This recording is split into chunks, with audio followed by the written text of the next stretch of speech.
Good morning everyone, my name is Karaj Gupta and today I am going to show you a project on Python on the platform of Trinket.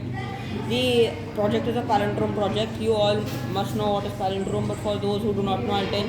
Palindrome is a word which when spelled normally is the same spelled backward. For example, the word refer. So this is the project. So if I type refer here, it will say that the word is a palindrome. So how does this work?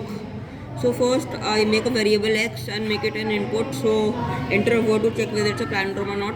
Then the user will type a word. Then we make a variable called reverse and make it an empty string.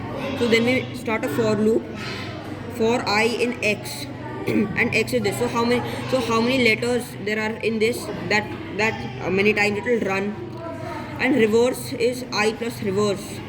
So the so basically when refer is spelled, so first it will R, then E, then F, then E, then R, and then whatever it's at the last, it will print it first.